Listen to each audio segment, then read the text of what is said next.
Good morning. Guten Tag. Buenos dias. It is. I haven't DoorDashed my coffee. I don't know what's going on.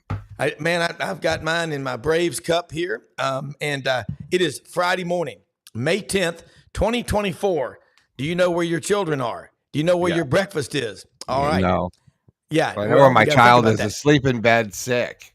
Get well soon. Hey, man, let's be real quick in this intro. Like you said, smash that subscribe button in the bottom right-hand corner.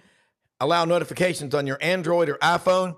We've got the Friday Savant, Doug Dean, Dave Tompkins, Frank Duffy, and Coach Houston Nutt joins us here shortly on the Friday Savant show. So get pen and paper handy. Let's go.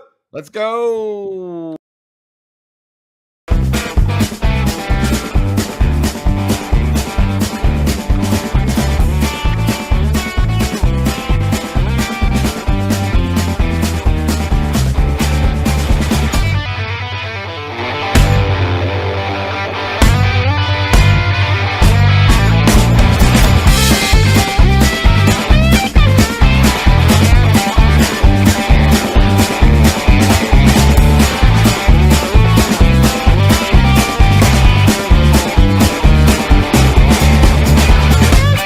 Sidelines with Rob Browne. Talk sporty to me.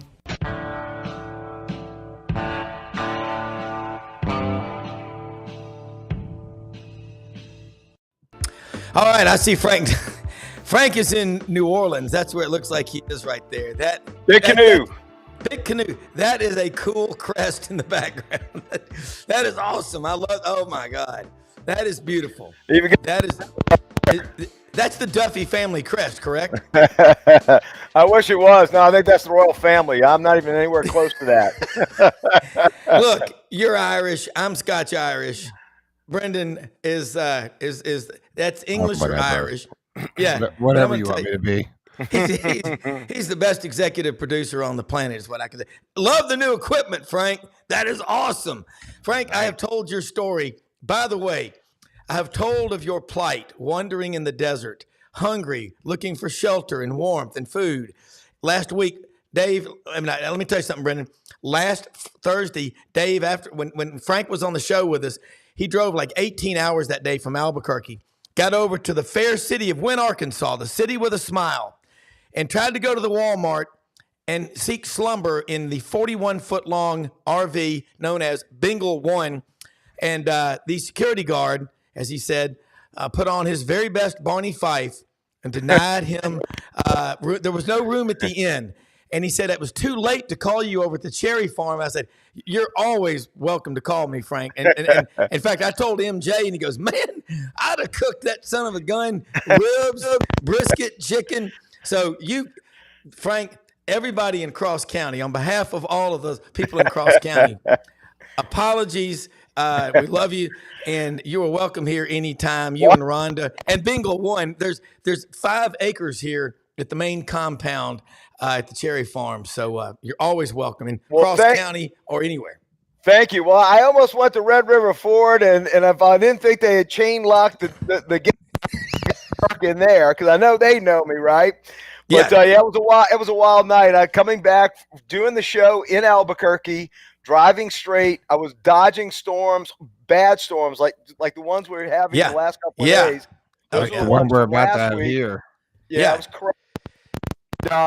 And we were literally driving in a pocket. We had like a safe passage pocket, but I couldn't literally stop. Literally, I had to go in and get diesel in about 10 minutes to stay ahead of the storms.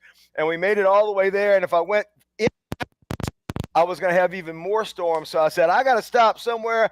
And I know Wynne, Arkansas. I know exactly where that is. And so anyway, so I thought about coming up to parking and seeing you guys, but I know next time I can do it. Yeah, we got 5 acres here. We have friends that will come leave Memphis. Nigel, our great who built our website for us, my great friend, him and Stephanie will bring their RV over here just sometimes for a day or two just to get out of Memphis. And a lot of people do that, so you're always welcome. Frank, we got a lot to cover. Doug B. Dean joins us in a minute from Birmingham. Hoping Dave Tompkins can join us. He has got to slip in that interim CEO role of a startup he's working with, so he should be with us. But Coach Houston Nutt will be with us about 26 after. Had a chance to visit with him thanks to the Memphis Touchdown Club, Harold Grader, John David Badur, all the great people, Wayne Dowdle, everybody in that club. We have a spring speaker series. Last week, we had Paul Feinbaum. This past Monday, Houston Nutt. This coming Monday, we have Greg McElroy coming in, and then June 10th, Cole Kubelik. Part of, I think, the best 1-2 punch of a show on college football anywhere, Read and React with Roman Harper. I love that show, and I've texted Roman Harper the last few days. He's playing in a golf tournament down in Dothan, which, by the way, is the peanut capital of the world, I think, Frank. But I love that show. Love me some Mark Roman. Good Saint. Ring. By the way, one of you guys, I think, was just having a weather alert. We were just talking about the weather alerts. Yeah, probably down by Ocala. Y'all be careful. So no, Rob. What a great week this has been. I Derby on this week, I didn't get to go because our daughter is graduating from LSU this upcoming week, so we had some things going on. But what a great time. I'm looking to get Dave on because I do want to talk Derby. Mystic Dan's going to actually go on and ship on to the Preakness. So in years past, every Derby winner went to the Preakness in a shot for the Triple Crown. Yeah. But the money and the care of these horses is so much now, 50-50 proposition whether they go on to the Preakness. Yeah. Hey, Frank, your mic's breaking up a little bit. Something's It's going either on. got a loose cable or something. Might but have a every loose so often cable or it something. pops- Yeah, but pops it around. sounds great, but it's breaking up a little bit. But yeah, you talk about the money that's involved in the horses and all. And I think what I've learned in the last few years is how big horse racing is, not just in Kentucky, obviously Ocala with the limestone in the soil, but the Arkansas Derby over there at Oaklawn in Hot Springs. That is just the interest that people have in horses. And again, here at Memphis, living in Memphis and Germantown and Collierville, there are more horses in this county, I think, in any county in America. And the people that love the horses, that invest the money in them, they've got money. And I can assure you, it's serious stuff.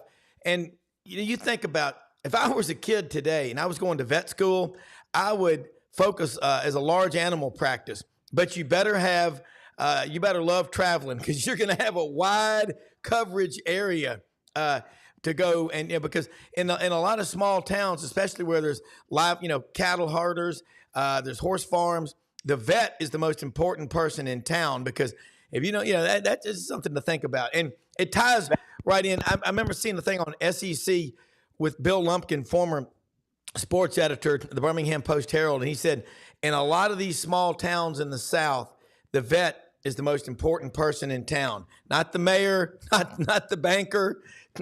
It's the veterinarian. So, and you think about that. Look, I'd say 80 or 90% of the students in the College of Veterinary Medicine at Auburn are women. And the first woman ever there was 1943. And I'm sure it's that way at Florida, Brenden. I mean, Florida is one of only 6 colleges in America that have a vet school, a law school, and a medical school. And, it's hard. It's a tough combination. Frank, I was talking with Dr. Bill Hardgrave yesterday, who's the president at the University of Memphis, former dean of the College of Business at Auburn. And, when he was there from 2010 to 2017, 7 years as the dean, you started off, his first year was pretty good. You win the national championship with Cam Newton. In that 7 years, enrollment in the College of Business increased 47%. So where Billy Roberts is a graduate of the College of Business. When Billy and I were at Auburn, there may have been 600 people in the College of Business. Now, this past year, for the first time ever, there are more people in the College of Business at Auburn than engineering. That's never happened before. Yeah, that's wild. Dr. Hargrave is now the president of the University of Memphis. He's got a coach, Ryan Silverfield, over there. They won 10 games last year. 10 games, regardless of who you're playing. That's impressive. Pulled up a cool stat yesterday about quarterbacks. And you talk about Savant Friday. Of the returning quarterbacks with the most career passing yards, number 1 is Dylan Gabriel. Almost 15,000. He's been at Central Florida, Oklahoma, and now he's at Oregon. Number 2, Will Rogers. Who would have ever thought he'd leave Mississippi State, being from Rankin, Mississippi? He's at Washington. Number 3 is Seth Hennigan at Memphis at 10,791 yards. Been at the same school the whole time. And my point is, of the 10 quarterbacks on this list, all but Seth Hennigan are transfers. They've transferred 2 or 3 times during their career. What are the odds that you sign a quarterback in today's world and he ends up staying long enough to become your all-time leading passer? Well, I hope they don't, because that's how I've gotten my 2 Heisman Trophy winners. You're right. Hey, look, y'all can transfer all you want, boys. Hey, if there's another Joe Burrow and another Jaden Daniels out there and they want to come home to Baton Rouge, the welcome mat is out. We've got the bowl of gumbo ready to go. We'll even give you a brand new spoon, boys. Y'all come on over. Yeah, and you know what? Hey, Joe Burrow was like 3rd team from Athens, Ohio when he was at Ohio State. And wasn't Jaden Daniels just ridiculed at Arizona State? He's a California kid. Yeah, okay. They ran him out. In fact, they even did derogatory videos about him, put it on what is TikTok or whatever the kids are doing nowadays. They basically picked through his stuff in his locker because he didn't, whatever reason, didn't go back to his locker. They ridiculed the kid. I think that's what gave him a lot of his fire. He worked like a madman in between that junior and senior year this past year. I mean, that those 15 pounds of muscle didn't put themselves on, and he got much better at throwing the ball downfield. So look, you got to give it to Brian Kelly. The knock on him was, that he couldn't, develop quarterbacks. Well, no, he absolutely did. Jaden Daniels is living proof that he could actually do something with a quarterback. But Rob, this is going to be not the exception. It's going to be the rule going forward. You're going to have many mercenary quarterbacks. And look, Will Rogers is an absolute perfect example of that. Yeah. That kid is bullied through and through, Starkville Maroon. And the fact that he's out and on the Palouse is, it's amazing. It really is. And you're going to see more and more of this. I mean, look, we shuttled back, TJ between LSU and Auburn, and there was like 3 other schools he went to, TJ Finley. So, it's gonna happen. It's gonna happen. This is only the beginning.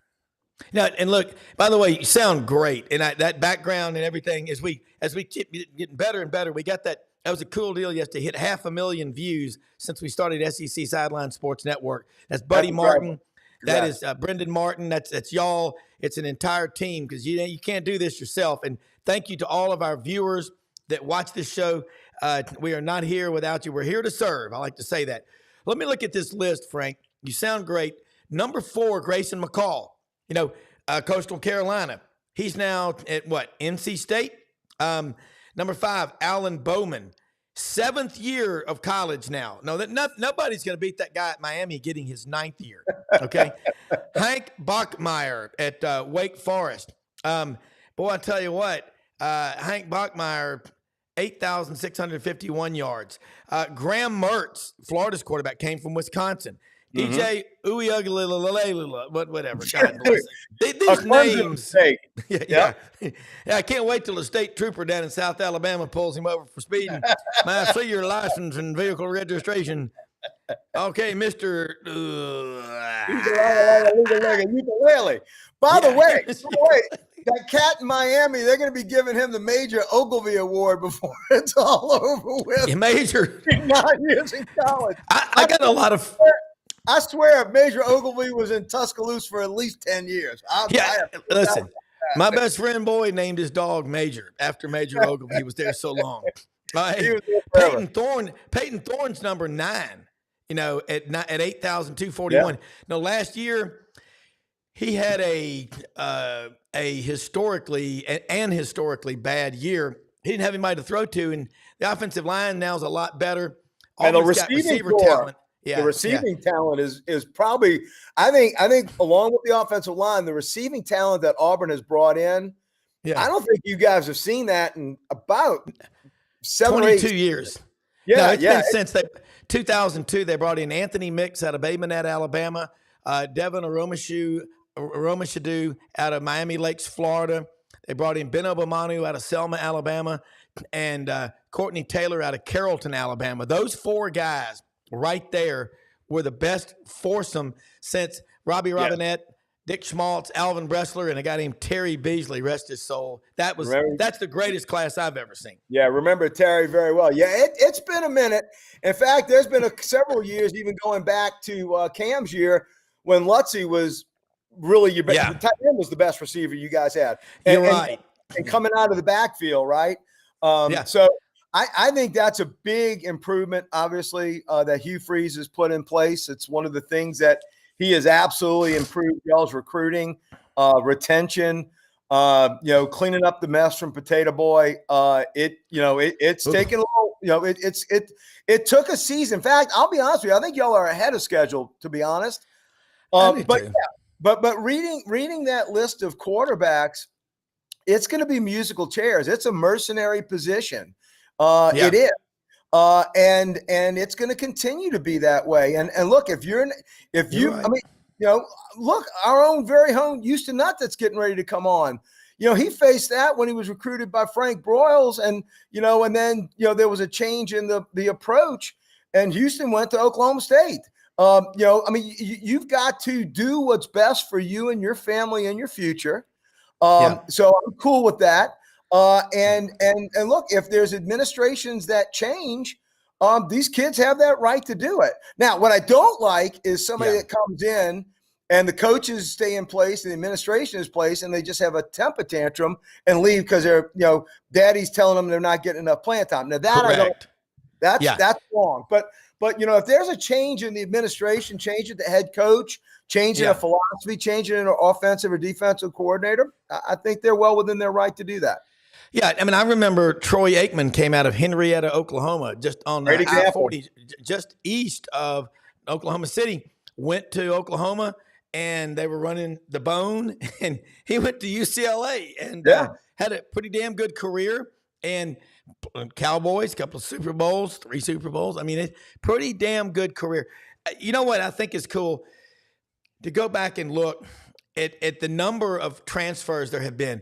Look, you can talk all you want about the portal, and Doug Dean should be with us here in just a minute. He'll back me up on this, but in the spring of 1981, Pat Dye's first year, 37 guys left the team. That's almost 2 a day. It's 2 a day, and that's that during spring practice. And you had to find out who's tough. Frank. And I saw that comment there from, I think that was Randolph and Mortimer Duke just commented about, thank goodness Brian Kelly not buying players anymore.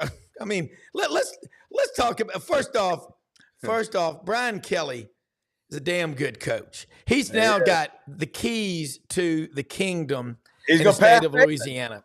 And he's going to pass Saban in the all-time wins. You watch. He's going to pass him. Obviously for the current.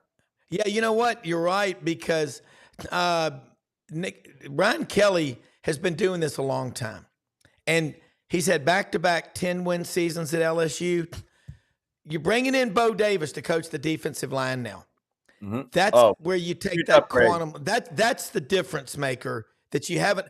Let's talk about Matt House. Not to be confused with our friend Chad House of ECS House Industries, one of our sponsors, Matt House. Why do you do that? I would have rather had Chad House last year coordinating our defense. He'd have done a better job. You damn right he would have. Let me tell you something. We just had 3 offensive stud players drafted in the first round, and we didn't make Atlanta. Yeah. I mean, look, if we would have just had one of Les Miles' quirky middle of the road defenses, we would have battled to replace Alabama again in Atlanta.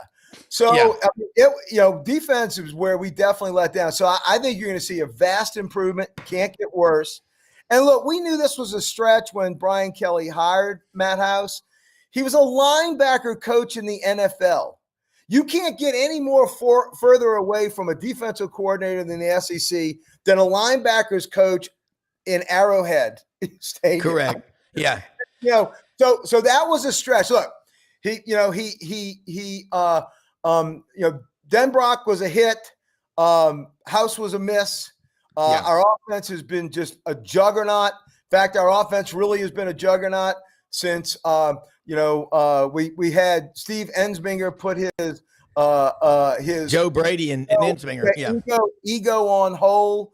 When Brady came in, since 2018, 2019, it's been a different ball game at LSU, and you see the results. Well, the thing, if you look at Alabama and what they did under Saban, if you look at 2017 was the change when Tua came in at the end and won the national championship on second and 43. After that, Doug Dean is in here with us. In 2018 on, if you wanted to beat Alabama, they went from averaging about 31 points a game to about 45. So you look at the 2019 season, the two losses, LSU put 46 on them at Bryant-Denny Stadium, and Auburn put 48 on them. They changed a quantum leap. So you're right. And Doug will back us up. And you think about the changes in offense. And Houston Nutt, who will be on with us in just a few minutes, what he did, bringing in, a change and hurry up, no huddle and all that stuff. Sure. Coach Houston Nutt is with us right now. We had fun with you Monday night at the Touchdown Club in Memphis. First off, ECS House Industries. I wanted to say this. Chad House is a great friend of ours, a sponsor of our show, loves the Razorbacks, has a business coach, and I think you know what I'm talking about. The hardworking, as you said, what did Frank Boyle say? The hardworking people of Arkansas, But Chad House has a business called House Industries. They're 78 years old, located in a town you're familiar with. I think Wayne Martin's from there, played for the Hogs, Cherry Valley, Arkansas. And they employ like 55 people in a 99,000 square foot warehouse. They make the better roller, the pulverizer, the better chopper, those aerators. You like catfish sandwiches? He makes those aerators for you. But Chad is watching now, and I just wanted to, I think you can identify when you talk about a people that are connected, a spiritual connection is the people of Arkansas. And I took those autographed pictures over to Red River Ford Toyota and Win, to Rusty Howard and Brandon Boger, Jim Cherry, Michael Sagg, Robert Hill. They're like, we ran out of them. But thank you so much for taking time to join us. You get people fired up, and your talk Monday night was awesome. It was out of the park. I've got Frank Duffy, Mr. LSU Tiger, with us over in Atlanta, and Doug Dean in Birmingham. So the world is yours, and I'll let them ask away. How you doing? Doing great. How y'all doing? Good seeing you, Coach. How you been? I like seeing you now, and I didn't really like seeing you that November day in 2007 when you and Darren McFadden, went crazy on us and almost cost us the national championship in that overtime period. That was crazy. It was crazy. I got to ask you, having been a coach at two different SEC schools, obviously it gives you an unjaded look at what life in the SEC is like. A lot of us that are homers for our own school and our own teams, we look at things. I look at things through purple shaded glasses. But you've been around. You've been at a couple stops. Can you speak to the rivalry that I just mentioned, the LSU Arkansas rivalry and the LSU Ole Miss rivalry, and the other rivalries that we think are so special here in the SEC, which frankly, with this new playoff system, we're losing some of those rivalries, sadly, including my rivalry with my good buddies here from Auburn for LSU, which was the House of Horrors for so many years. Can you speak to the rivalries in the SEC? Yeah, it's unbelievable. You start with the atmosphere. Remember, Arkansas came from the Southwest Conference, and that there was that rival, of course, Texas. Now, the Texas-Arkansas is a little bit lopsided because, Texas was the giant. But that was the rival. Everybody knew when Texas was coming to town. Yeah. When Arkansas joined the SEC, there really wasn't a rival. We're new. We're brand new babies in the Big Town Conference. And that's where David Basil did a good job with this Battle of the Boot. Battle of the Boot. I love the fans of LSU. And if you look around the SEC, the one thing for sure, the stadiums are full. The tailgates are full. And so there's this passion and this spirit that you're talking about that it's unbelievable. Yep. LSU, the fans down there are so passionate. I was at Arkansas for 10 years as a head coach. By the 6th or 7th year, They were bringing me gumbo 2 hours. You know, we got there 2 hours for the game. They're bringing me gumbo now. You know, they want to whoop my butt. You know, there's no doubt about it. But there's something about the people that love the game. They've been there since 8 o'clock that morning cooking. And a night game in Baton Rouge was one of my favorite. Now, it's not always fun, but it's one of the favorite. The last game, the game you're talking about, is the last game I coached Arkansas. Yeah. And I tell you, what a game. It was a 3 overtime. It was a crazy game. It was an incredible. Darren McFadden, I think, is still running. I think he's still McFadden. That's the night I really thought he'd won the Heisman. I'm partial. But he was second twice. He deserved to win the Heisman one of those years. But that night, he put us on his back. And, of course, everybody played their guts out. But what an atmosphere. What a game. And it's hard to put in words of that feeling. And that's what I miss. I hadn't had a team in 12 years. That's what you miss the most, is that competitive spirit, that fight, and then the relationship with your players. And especially, what's the old saying? It's not the size of the dog in the fight, but the size of the fight in the dog. Look at a Felix Jones on that team. What an incredible backfield player. I mean, you had a 1-2 punch in that backfield. Look, I left the Superdome when we played Alabama for the national championship as disappointed as anybody could be with what frankly at the time was the greatest LSU team until 2019 that I had witnessed, that 2011 team. But I'm telling you, that day that we left Tiger Stadium, when your team, a gutsy team, came in and won in overtime on that cold November night, by the time it was over with, man, I'm telling you, that was a hell of a team, Coach. Yes. And don't forget about Peyton. You know, you mentioned that 1-2 punch. You know, Peyton Hillis was another one that was in that backfield that made big plays. These guys could make explosive plays. Yep. And, you know, LSU always told our coaches during the stretch lines when we got out to warm up, I said a couple of things. Now, if you're going to get nervous, Mike the Tiger, they're going to have a real live tiger right there on the field. And if you look down there on the stretch lines, if you're going to look in the LSU, if you're going to look down there, you're going to get a little nervous too, because they fill out those uniforms real pretty. So you might want to just stay focused with what we had. Marquise Hill and Marcus Spears looked almost as daunting as Mike did. And by the way, Coach, I was a ball boy for Tulane back in the 70s, and I went into Tiger Stadium with the Tulane team, and we had to stand right next to Mike the Tiger when we entered. That was not by accident. And by the way, Coach, one last thing. We gave you that gumbo to set up a diversion so we could go get Tusk and get him for a couchon de lait. Mr. Dean, you have the floor. Commissioner Dean, come forward. Coach Nutt. Yes, Coach Nutt, Doug Dean here in Birmingham. Ain't no ham like Birmingham. And when I say ham, that's got to make an Arkansas guy pretty happy. But, Coach, I want to take you back to a date that I know put a smile on your face. October 12, 2002. It put nothing but misery and frowns on Auburn fans, to the point, and you know the game I'm talking about, Coach, 38-17 butt whipping by Arkansas at Auburn in Jordan-Hare Stadium. It wasn't much of a home field advantage that day, but Auburn fans, Coach, I'm sure you know this from the social media and Arkansas fans, that Auburn fans still say, I just saw Fred Talley run by my window. Coach, God, this is a long. I'll get to the question quickly. This is a Longview, Texas prospect, defensive back. You converted to running back, and all he does that day is torch Auburn for 200. A Tommy Tuberville defense for 241 yards. My question: take us inside that game, Coach. Was that in the scout? Or did it just was Auburn overplaying it, rushing past the runner, or did you scout it and kind of intentionally get the ball to Talley that much? Yeah. Well, that game, going into the hostile environment, Auburn, of course, like so many SEC teams, that's one of the loudest places also you had to play. So what we did, we said, listen, we got to have a road focus here. We're going to narrow it down to about 4 running plays. Fred Talley, coming from Longview, Texas, guys, he was so well coached in this Texas high school. Yeah.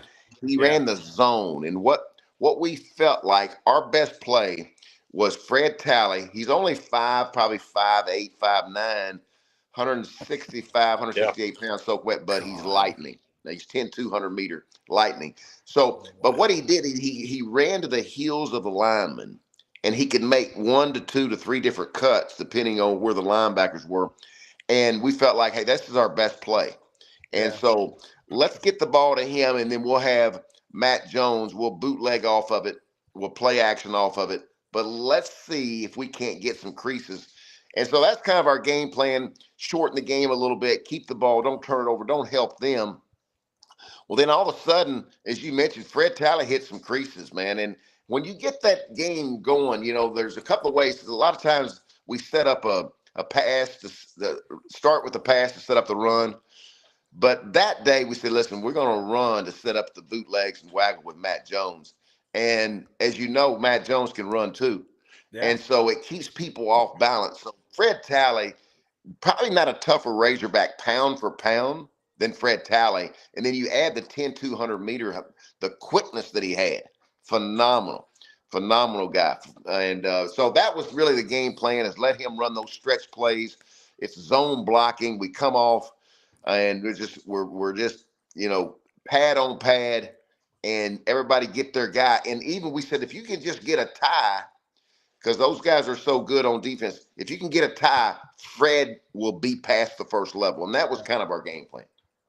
Yeah, and Coach, we all like to those of us that follow recruiting. It's great to have this 6'2", 220 back with great speed. But boy, like you said, and I had a feeling you would go there, that if you've got a 5'8", 5'9" back that's physical enough, that has elite speed, they can hide behind these big uglies, and it is living hell on the defender, isn't it, Coach?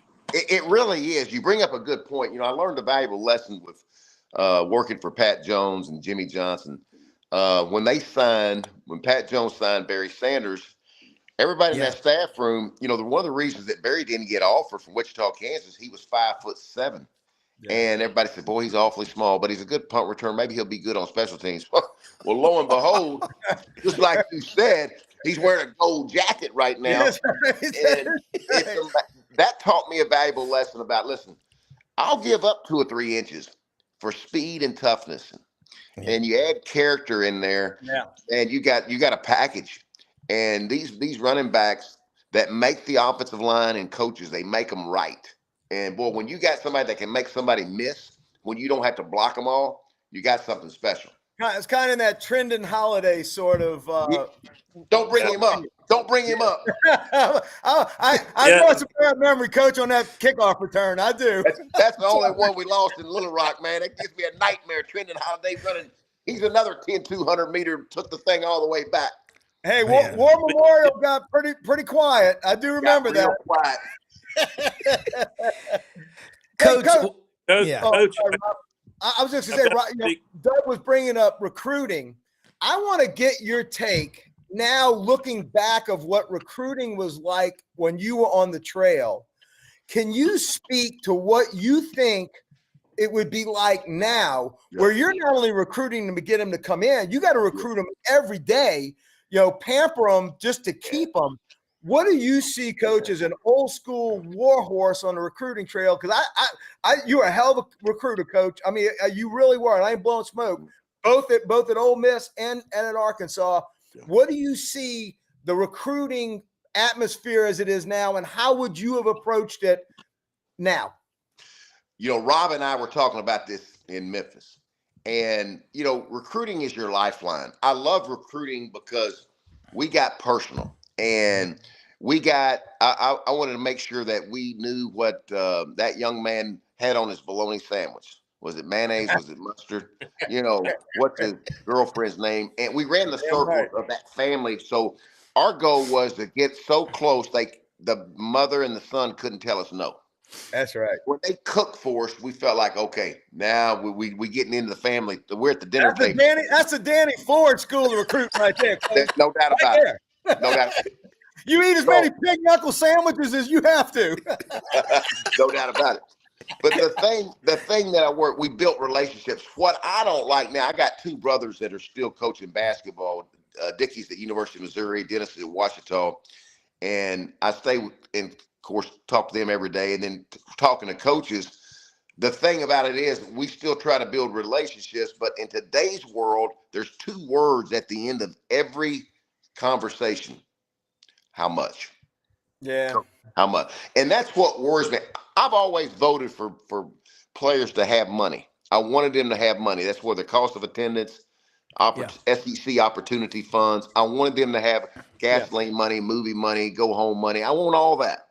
But what I'm worried about now is, like you just mentioned, you coach hard. We coach our players hard.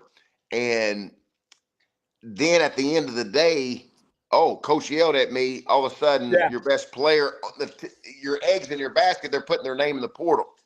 And so when you look at today, now I would like to see what we could have done with a bag of money. Now we got a bag of money, how we could recruit. It seemed like it would be fun for a while. But what I don't like is the all the lessons that you learn in college football, the stick to itness, hang in there.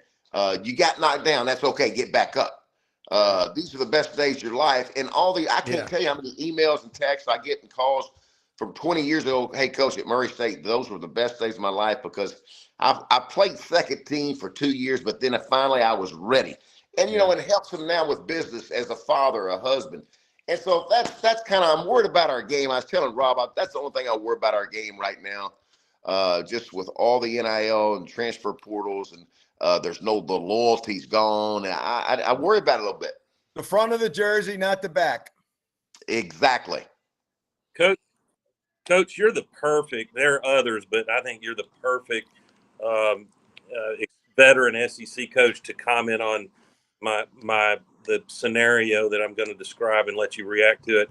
And that is, the cliche nowadays, and it has some truth to it, is that because of unbridled, out of control NIL money, that there will be half a dozen, if you want it to be 10, fine, but half a dozen big money collectives and NIL funded teams in the state of Texas, Georgia, Ohio State, the usual suspects, and they're going to be the favorites to win it all year in and year out.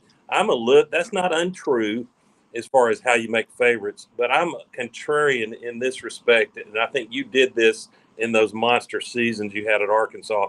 It is possible for the next 20 or 30 Division I teams to use their limited NIL money and go get, say, 2 or 3 or 4 really generational impact players, and maybe they spend 7 figures on those, but then they follow that with going out and finding football players, that rising 3-star, and they have, by definition, they're going to be able to coach and keep most of their roster for 2 or 3 years. Do you agree with me, Coach, that there is still a way with good coaching to build a team that once in a while can threaten to win it all? Absolutely. And that's where, if we were still coaching, I think that's the one thing that we would go rely on is, again, I wouldn't change the formula of relationships and building the trust. I think this players, 18-year-olds, they don't care how much you know until they know how much you care. And now money's a big factor, but you're right, though. Boy, it's going to be those teams that go out and get those difference makers, and then to be able to keep your players in that locker room, keep them in there very tight. I speak to teams. I go out and speak to teams in August. And when I spoke to Rhett Lashley, SMU, kind of like what he did, guys, to give you an example, he took 85 scholarship players and the top 10 walk-ons, got them all in the room, and says, here's what we're doing. We got collectives. We got money. We're going to give each player $35,000. Now, if you do an NIL deal, it's on your own, but here's what we're doing as a team. That me kind of sent a message of, hey, even though I'm number 85 and I'm just running down here on the kickoff, I got a little bit of a piece of the pie. You feel connected because I keep thinking about guys. If I had Darren McFadden today and he was elder, let's just pretend we're getting ready to go to season. Let's see, Walmart, Tyson, Stevens. He would have all of. But here's what I would have, though, guys. My left guard would be coming knocking. Coach Nutt, can I get a little? I'm blocking for Darren McFadden. Is there any way your locker room can be disjointed? Yes. I see teams get disjointed. Oh, he's got a big old Rolex watch and some nice suits. I don't have anything. I mean, that's the part that you got to me, manage a lot of that stuff is really a slippery slope. Yeah. And that's why we're in an arms race. Yes, Yeah. precisely. Coach, let me throw one at you. One of my favorite players, and I mentioned it before, from Searcy, Arkansas. I'll tell you right now, I get in a bar fight 2 a.m. over in Ash Flat, Arkansas. Do I want some pampered little candy ass that was a 4 or 5 star, or do I want my man Weston Dacus, the walk-on linebacker? Oh. Who do I want in the fight? I'll take Weston Dacus any day and on Sunday. I love those kind of stories. Absolutely. Weston Dykes, to me, represents that Razorback spirit of a fighter, boy. And he would hit you in the mouth. Now, he wasn't long without a scholarship. Let me just, say that real quick. He was a big time player. But you're right, though. If you want somebody in your foxhole, that's the one you want, because he has your back, and he will fight for 60 minutes all day long, and overtime, all you want. But he would arrive in a bad mood, man. I mean, when he go find the ball carrier, he's arriving in a bad mood, and it became contagious with the others. Ooh, he's hitting that hard. I got to go. You know what's amazing is Rob, I'm glad you brought his name up, because there's a lot of players like that maybe would say we're just a 3-star. They would motivate our Texas 4 stars or a player that we got from Louisiana or Georgia that was a highly recruited guy, because they say, ooh, that's what a Razorback does. That's how a Razorback, it's a motivating thing, Coach, I would want to make this partisan about my Auburn Tigers, but a lot of people that didn't follow it closely assume, wrongly, I would argue, that 2010 Auburn team that ran the table was loaded top. It was not. Auburn had, coaches will tell you, they had very good players who had well, but you had a generational player in Cam Newton and a generational defensive lineman in Nick Fairley, and then they had role players, talented. Now, Michael Dyer at running back, the freshman, was a 5-star, but he was a freshman. So you can do it. You got to have experience and players. That is Joe Witt, who used to coach for Pat Dye, said, I just want a football player recruiting. Yeah. Well, you hit on something that I think is so important. I always knew when our seniors played their best and they had control of the locker room, they took ownership, and they made everything that was buttoned up tight. What I mean, with effort, attitude, pick up the locker room, all those things. They controlled everything. But you're right. You don't need 25 stars. What you do need is that point guard that you're talking about, that quarterback that can make plays. And then everybody that's on that football team is competing so hard to play their role, whether it be a kickoff return, a kickoff, a block a punt, block a field goal. I mean, when everybody's locked in like that and they don't care who gets the credit, watch out. That's where you can become real, real dangerous in a hurry. Yeah. One of my favorite Coach, players you had. Go ahead. Doug, go ahead. Yeah, I'm sorry, Rob. Coach, I want to pay you a compliment, but I have to preface it by saying I promise you it's a sincere compliment. If ever there was a head football coach in the SEC that was given the perfect surname, Nutt, that was perfect for you, Coach, because I think you know what I mean. But as I watched your body language in big games, and I know you transmitted this to your players. One thing about Houston Nutt, you never look worried. Maybe you were in here, but you never look worried coming out on the field, being on the sidelines, almost regardless of whether you were up or down on the scoreboard. And I think that kind of body language and just having some swagger you see some coaches that you can just tell, and it's forgivable in big games when it's not going your way. But some coaches look like they've got anxiety. I never saw that on Houston Nutt, Coach. Well, I appreciate you saying that. I really do. And I tell you, that's you grew up playing ball, and I got to give a lot of credit to my father and mother. They were at the Arkansas School for the Deaf. My dad was a football, basketball coach, track coach at Arkansas School for the Deaf for over 30 years. And so you grew up competing every single day. And so I had a lot of good examples, but you got to be yourself. I can't just I can't just cross my arms and be on the sideline and not do nothing. I can't do it. You got to be yourself. And that's the thing. You can't fool an 18, 19, 20-year-old. As many good examples. I was a fortunate victim of circumstance to be around Frank Broyles, Lou Holtz, Jimmy Johnson, Pat Jones, Eddie Sutton, Pat Foster, all these guys. But you got to be yourself. But I took a little bit from each of them. And but hey, we wanted to make sure the one thing we always felt like is we wanted our guys to feel like we got a chance to win this game. I know they're the Giants, and it seemed like we were most of the time we were underdogs. Most of the time we were underdogs. But to me, that's a fun place to be in, though. Coach, you rattled off a great list of just Hall of Fame coaches right there, and I think the one you started with is one of the greatest of all time. The man that recruited you to Arkansas to begin with, Frank Broyles. Can you speak to Frank Broyles? Because I'm 63, and those of us that are in this age, again, we watched him obviously with Keith Jackson on Saturdays. But when he was a coach and ran that Arkansas program, he was a force. Him and Bud Wilkinson, in my opinion, just exuded that middle of America sort of toughness. Can you speak to Coach Broyles? I'm glad you brought that up. You're exactly right. I was the last high school player he signed. I was his last coach he ever signed. Wow. And he is phenomenal. And he's a coach. He coached the coaches. If you go back and look at the list of people that he had as his assistants, that's unbelievable. It's a who's who. Jimmy Johnson, Barry Switzer, Jackie Sherrill. I mean, he had everybody. I mean, it's phenomenal. He coached them up. But here's what he did. I always went to him every Monday. I went to him every Monday, our day off, and because I wanted to hear what he had to say. Now, I couldn't do everything, but I wanted to hear, I want to hear his wisdom and knowledge. The thing that this guy had was vision. It started back when he said, I wanted the University of Arkansas job.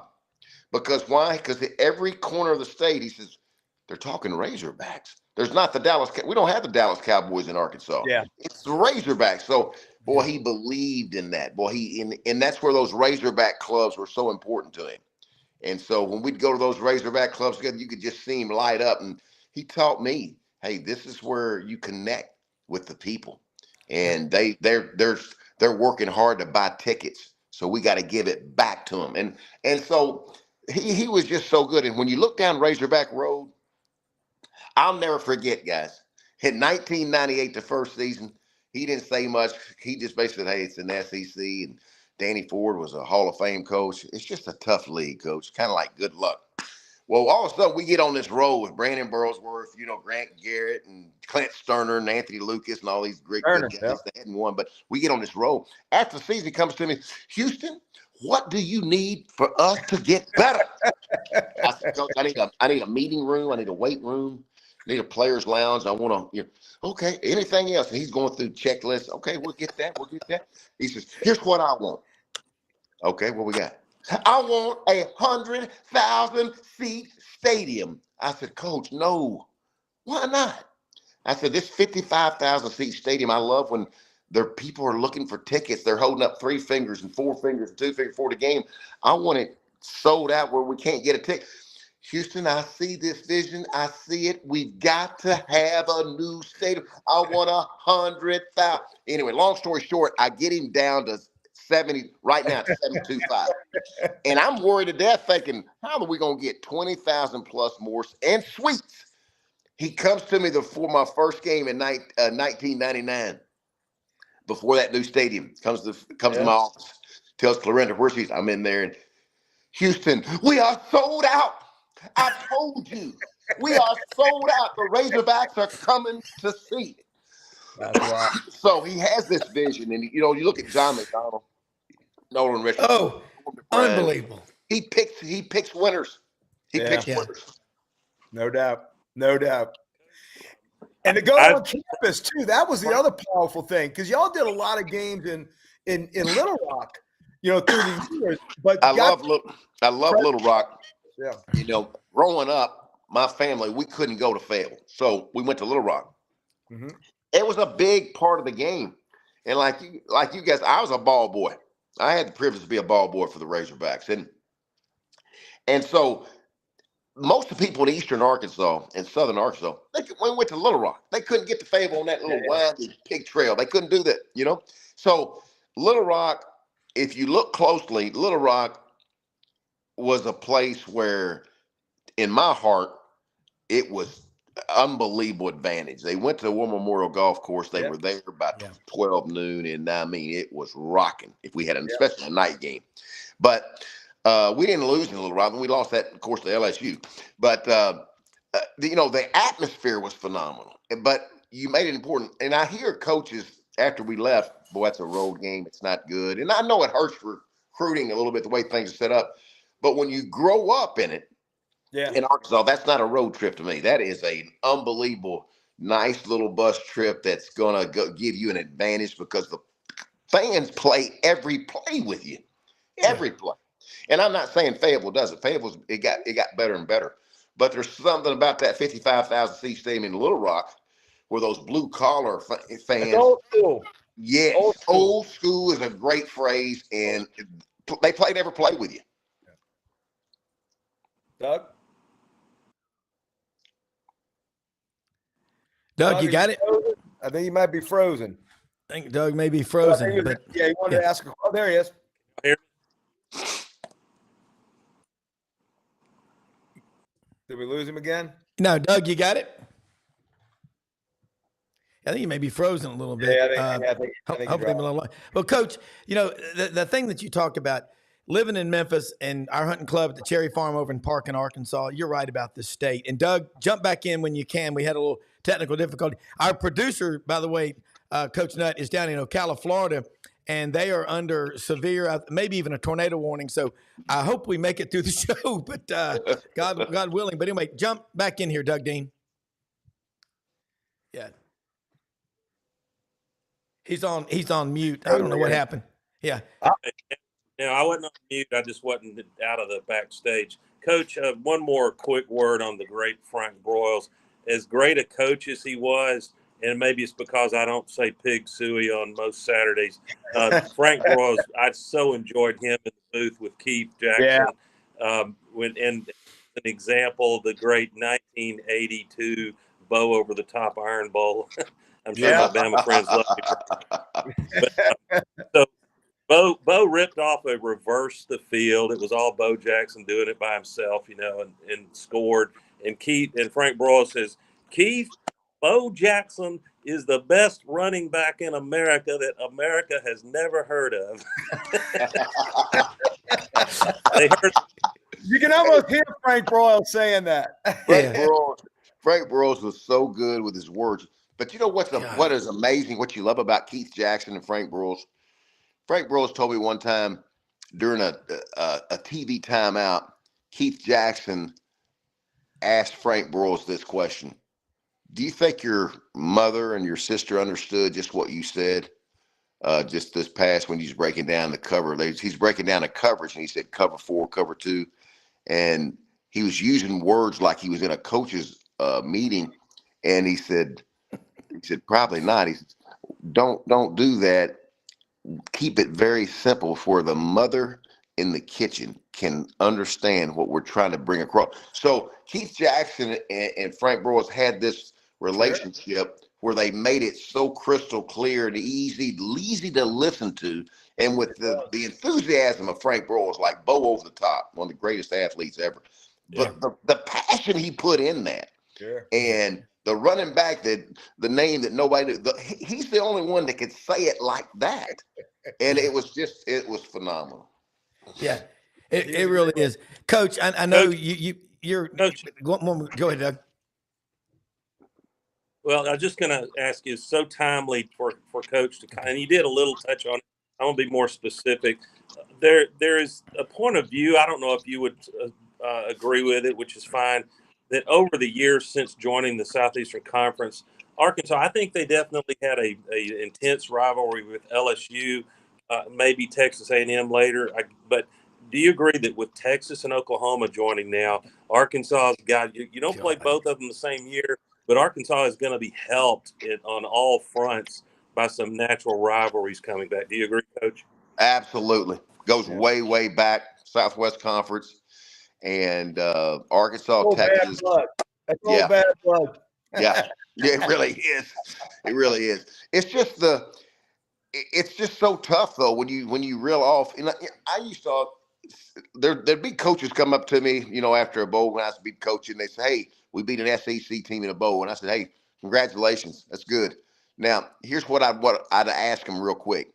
You think you could beat LSU at LSU, then the next week go to Alabama, next week go to Georgia, then come to Arkansas? How do you think you'd do after 4 weeks? It's the grind. Not the one. It's the grind of it. And that's where I was a little surprised when Oklahoma and Texas jumped into the SEC, because Oklahoma was getting to the Final Four, the playoffs, through the Big 12. Now you come into this SEC, it's the grind of it. You got to stay healthy. And when you play that season of back to back to back, boy, you got to stay out of that training room. Yeah, and that's the part. It's the grind and the excitement. Oklahoma and Oklahoma and Arkansas have only played about 18 times, I think. But that Texas rivalry, good God, growing up in Memphis, I mean, it is so intense. And you've got 30 million people in Texas that we know of, and about almost 3 million in Arkansas. But man, that rivalry, and Doug's right. It's just going to be fun. But Coach, I thank you so much for taking time to share with us. You really could get me fired up to go to my own hanging. You got a motivating skill, but you're as genuine and passionate as it gets. And this is ECS House Industries Razorback Report. And I'd say Razorback, but just college football. But Dan, we miss you on CBS. But you told us 21 straight weeks flying to New York on Thursday, getting home Sunday night or Monday. My nephew in Atlanta does it with KPMG to New York Sundays, and you get home. You're supposed to get out of there Thursday night, but in New York, sometimes you get bad weather. You may not be home till Sunday, and then you go right back. But we miss you, and we want to get you back on soon. But thank you for everything. Guys, thanks for having me. Appreciate y'all. It's a pleasure, Coach. Yeah. See ya. We'll do it again soon. I know he's got another show he's got to do out there in McKinney, Texas, in Dallas. But I'm going to say this, that hopefully our producer is there. We've got technical problems down there. Hopefully he's not been blown off by the storm. But anyway, Brenden said they've got horrific weather coming. Doug, I apologize. I didn't mean to walk on you. There's a little bit of a delay. So when you raise your finger, I will just pause. Listen, when you have this kind of audio and you got 4 microphones, we're going to walk on each other. Some of us are quicker at getting in there, like Duffy. Man, he's just boom. He's in there. I love it. But cross-exam. I got to say, Houston Nutt should be a regular on your show, Rob. Yeah. He's just so genuine, so fun, so real, so colorful. And I always think of the Arkansas fan base. When you look on the message boards, most of our message board handles or names, like mine, Eagle 5, are pretty serious and straight. You go on the Hogs board, and it's Sir Oinks a lot, Hideki Pig Suey. And, I mean, I wanted to ask Houston, can you confirm or deny that you had a hidden identity as Sir Oinks a lot on the Hogs message boards? I got to tell you, in person, he's about 6'3". He's a big guy. When he walks in a room, he commands the respect of the people around, and fans in the Touchdown Club in Memphis. It's like Atlanta. Obviously, you got Georgia, and then Auburn, Alabama, Clemson, and all. But man, Memphis is really a melting pot. Everybody. But everybody, they had a stack about this thick of pictures like you see over my right shoulder of Houston Nutt. They're locked in arms with his players coming out. We ran out of them, getting them autographed. I got a bunch of them for friends. But Harold Grader, our friend who's executive vice president of the AutoZone Liberty Bowl, they put him up on a stage, and it'd be like I would do if we did it. I'd have y'all up there. We'd be asking questions. And he answered anything. Nothing was off limits. He's completely transparent. But what you love about him is how much he loved doing what he did. And he talked about his dad, and mom at the Arkansas School for the Deaf for over 30 years. He goes, he never made more than $35,000 a year. And he said when he went to Frank Broyles, because Jimmy Sexton, his agent, was saying, I got to talk to Coach Broyles, your athletic director. He goes, he doesn't talk to agents. And finally, he went to Coach Broyles, Houston Nutt did, and said, Coach, there's 6 other football coaches in the Southeastern Conference making over $1 million a year. And he goes, Houston, do you know what the hardworking people of Arkansas would do if we paid you $1 million?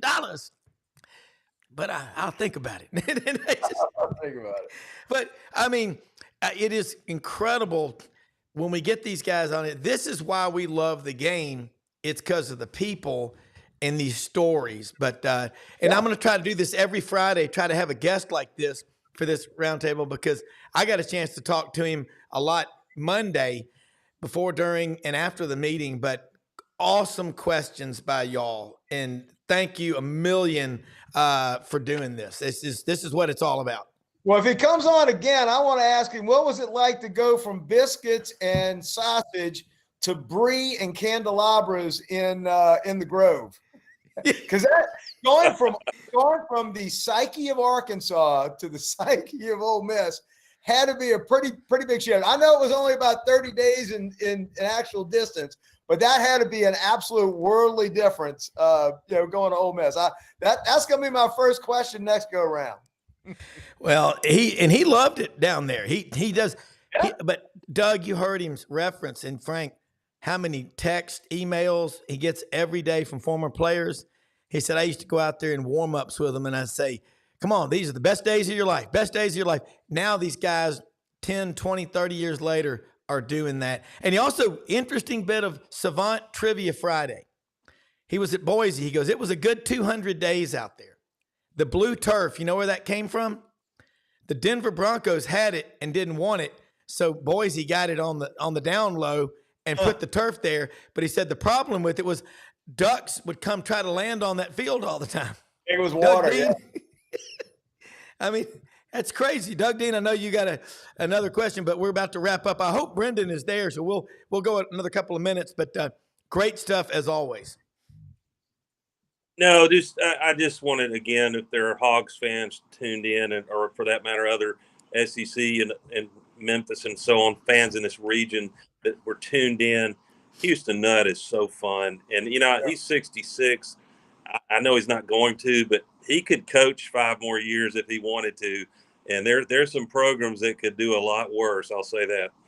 Yeah, I mean, and you talk about real, and I have one of my really good friends sells industrial restaurant equipment. Arkansas, Fayetteville athletic department, one of his big accounts.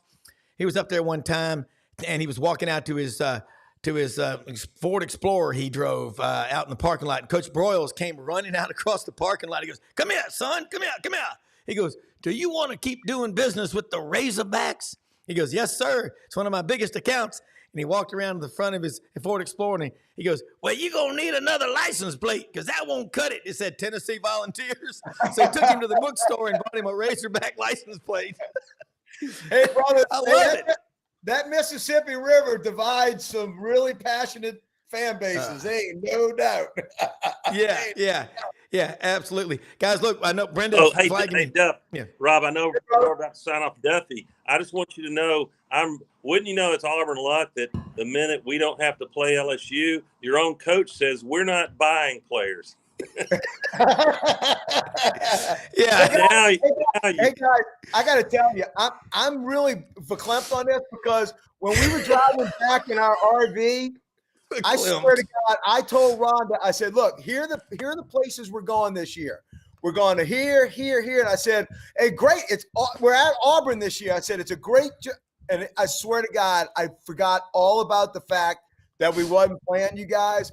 And I was like, my RV drives naturally to the intersection of Lem Morrison and Donahue every other year. I want to drive or not, it drives itself. It does. Listen, Duffy just used a word, Doug Dean, verklempt. I'm getting verklempt. Let's talk amongst ourselves. Coffee talk. We're changing Friday's show now is coffee talk. Let's talk amongst ourselves. Hey, that's as good as an Irish Catholic boy can get from New Orleans. Yeah, you can't get any better. Hey, I just texted Coach Nutt and said we'd like to have him as a regular, but I want to start doing this on Fridays. Bring a guest on like that. Coaches, different people. You all are phenomenal. You all were lawyers in your previous lives. And I got to tell you that. I mean, Brenden Martin, executive You just producer, watched a lot of unbelievable job. football. Yeah. Rob, we just watched a lot of football and got halfway decent memories. That's all. But you're also very cerebral. Hey, most often we see the face of Christ in the least among us. We live in the greatest country in the history of the world. Have a great weekend, everybody. We are out of here. See you Monday. All right.